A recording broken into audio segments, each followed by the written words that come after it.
Journal entry டாப்பிக்கில் டெபிட்னா என்ன கிரெடிட்னா என்னன்னு சொல்லிட்டு தமிழில் சொல்கிறேன். ஓகேயா?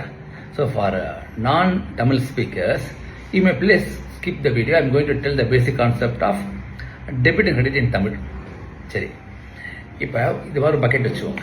இதில் தண்ணி வருது, 2 பைப்லேயும் தண்ணி வருது உள்ள. ஓகேயா? அதே மாதிரி 2 பைப்லேயும் வெளியில் போகிறது, அதாவது அப்படியே வண்டி ஓடிண்டே இருக்கு.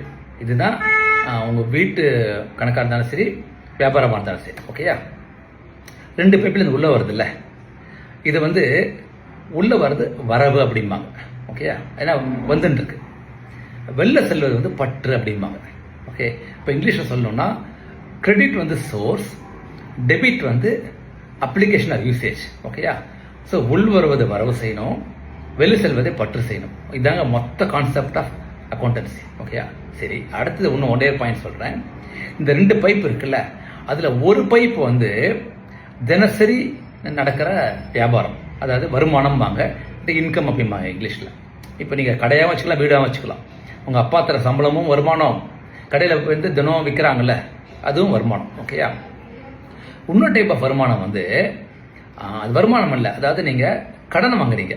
இப்போ முதலாளி இருக்கார்ல, அவர் பணம் போடுவார், இல்லாட்டி பேங்க்கில் போய் கடனை வாங்குறீங்க, இல்லாட்டி இந்த மாதிரி நான் கப்பு விற்கிறேன், அந்த கப்பை சப்ளை பண்ணுறாருல்ல அவரும்.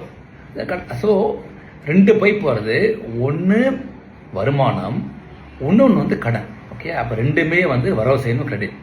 சரி, இப்போ வெளில போகிறது பார்க்கலாம், அது முக்கியம். வெளியில் போய் 2 பைப்பு வெளில போகிறது. ஒரு பைப் வந்து உங்கள் தினசரி செலவுக்கு, வீடாக இருந்தாலும் சரி, வியாபாரமாக இருந்தாலும் சரி, வியாபாரத்துக்கு வாடகை, மின்சாரம், அப்புறம் சம்பளம், எம்ப்ளாயிஸ் சம்பளம் அப்படின்னு சொல்லிட்டு வெளில போகிறது. அதெல்லாம் வந்து செலவு. ஓகே, அதுவும் டெபிட் தான், ஆனால் செலவு. இன்னொரு பைப் வெளியில் போகிறது தெரியுமா, அது வந்து இதே மாதிரி நான் கடை வச்சுருக்கேன்னு வச்சுக்கோங்க, இந்த கப்பு விற்கிற கடை. அப்போ அந்த கடைக்கு நான் வந்து ஏசி போட்டிருப்பேன், ஃபர்னிச்சர் இருக்கும், கம்ப்யூட்டர் இருக்கும், அதெல்லாம் வாங்குறேன்ல, அதெல்லாம் சொத்துன்னு பேர். ஓகே, இப்போ வெளில செல்வது 2 டைப்பு, ஒன்று எக்ஸ்பெண்டிச்சர், இன்னொன்று அசட். ஓகேயா? ஸோ இதுதான் மொத்த concept of accountancy or journal. So உள் வரது கிரெடிட்டு, வெளி செல்வது அப்ளிகேஷன் இஸ் டெபிட்.